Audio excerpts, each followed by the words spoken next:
Bad guide dog. A blind man was seen waiting at a street corner with his guide dog. After a short wait, the dog started leading the blind man across the street against the red light. First, a car comes screeching to a halt inches away from him, but still the dog leads on. Then a bicyclist almost wipes them out and curses as he goes by. Finally, in the last lane, a lorry swerves and barely misses them. After they reach the far corner, the blind man reaches in his pocket and pulls out a biscuit and offers it to the guide dog. At this point, another person who has watched the entire episode interrupts, asking why he was rewarding the dog after the dog had endangered his life and almost got him run over by a car, bicycle, and lorry. The blind man responded, "I'm not rewarding him. I'm just trying to find out which end is his head so I can kick him in the bollocks."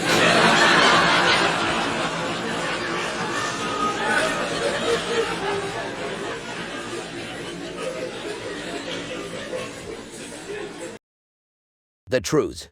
At school, a boy is told by a classmate that most adults are hiding at least one dark secret, and that this makes it very easy to blackmail them by saying, "I know the whole truth," even when you don't know anything. The boy decides to go home and try it out. As he is greeted by his mother at the front door, he says, "I know the whole truth." His mother quickly hands him $20 and says, "Just don't tell your father." Quite pleased, the boy waits for his father to get home from work and greets him with, "I know the whole truth." The father promptly hands him $40 and says, "Please don't say a word to your mother." Very pleased, the boy is on his way to school the next day when he sees the mailman at his front door. The boy greets him by saying, "I know the whole truth." The mailman drops the mail, opens his arms, and says, "Then come give your dad a big hug."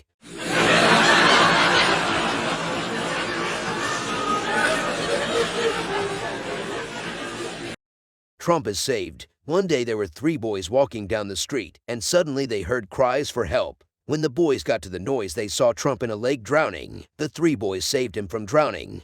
Trump asked the boys how he could ever repay them. The first boy said, "I want a boat." The second boy said, "I want a truck." And the third boy said, "I want 3 tombstones with our names all on them." Trump asked, "Why is that, son?"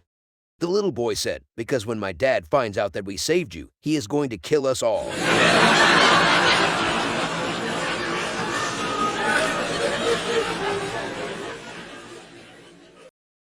Missing husband. A wife went to the police station with her next-door neighbor to report that her husband was missing. The policeman asked for a description. She said, "He's 35 years old, 6 feet 4, has dark eyes, dark wavy hair, an athletic build, weight 185 pounds, is soft-spoken, and is good to the children."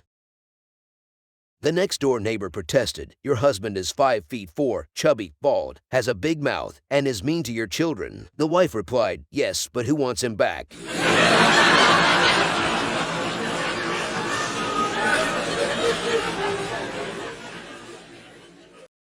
Firing squad. A blonde, a brunette, and a redhead are all captured by a group of armed terrorists. The 3 women are told that they are going to be killed one at a time. The men line up like a firing squad and the redhead is brought before them. The man in charge asks, "Do you have any last words before we kill you?" And the redhead answers, "Flood."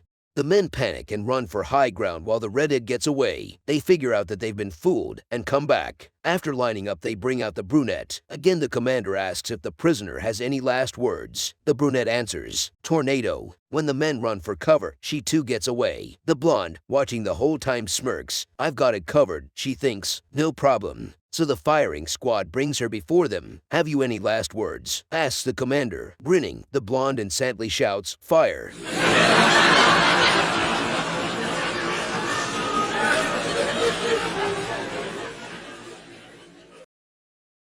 Good thinking. Brunette.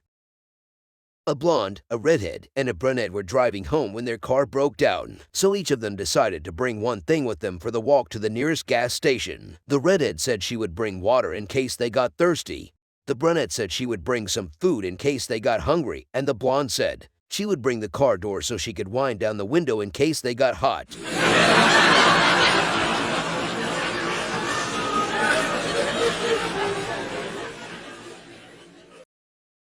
The potatoes.